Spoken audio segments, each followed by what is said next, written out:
the physical scarcity of water is compounded, is made more difficult by economic scarcity. And what I mean by that, there isn't a single country in the region that is pricing water or using demand management.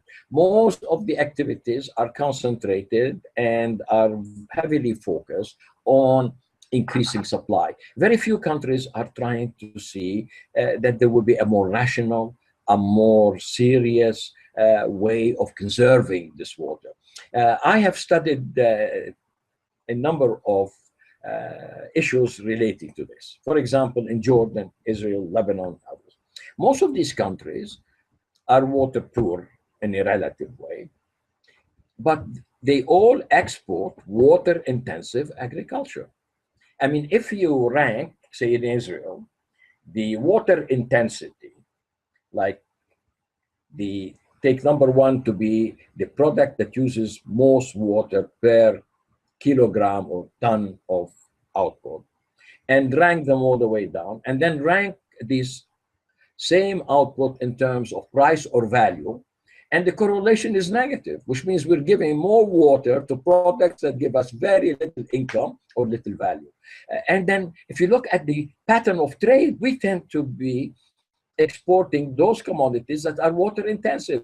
I mean, water poor countries like Israel, Palestine, Jordan, and others are exporting citrus fruits, watermelon, the kind of vegetables, and some are producing cotton, which is very heavily water intensive, and they're not getting the value for it. So that calls for a revision, a reevaluation, and trying to see if this situation is reflecting a deeper problem where we are not using rational economic and other valuation mechanisms to guide the policy and to guide the allocation of the scarce resource. There is talk, I mean, in some sense, there is now some attempt to raise the price of water, but they're raising it, for example, in Jordan to the household sector, which represents less than 5%. I mean, you're not going to get much conservation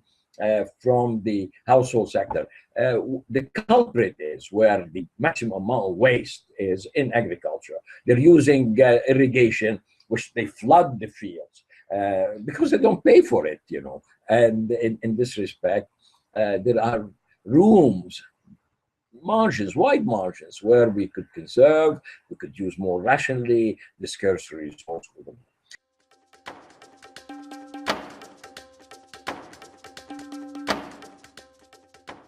You can't talk about water without talking about food. In the Middle East, particularly, you can't talk about water without energy. There are a number of countries in the region. Actually, 44% of the world desalination capacity is in the Gulf area. And now there is a fear that 50% of the energy of that region is required in order to purify, desalinate water. And in this respect, the connections, the interdependencies between water and energy has become a major issue here. Israel, for example, has now a capacity to produce 650 million cubic meters of water through desalination. And desalination is energy intensive, but now they're talking about using solar and wind energy. But the story is now, Israel is now saying, oh, we have so much more than we really need. We can sell water to the Palestinians. But by God, if the issue I talked to you about, recognizing property rights of people, we're getting into the preposterous situation where Israel is selling Palestinians their own water. And there is here an issue. I mean, the poor Palestinian economy is being chiseled out of its own water. It doesn't control the aquifer, particularly the eastern aquifer. And Israel seems to be taking and commanding quite a bit of this water by preventing the Palestinians from digging wells, and then taking the water and then saying, okay, now we have surplus water, we can sell you. Well, I mean, don't sell the Palestinians their own water. Give them their rightful share, and there will be much better position here for people to work in a peaceful, collaborative way.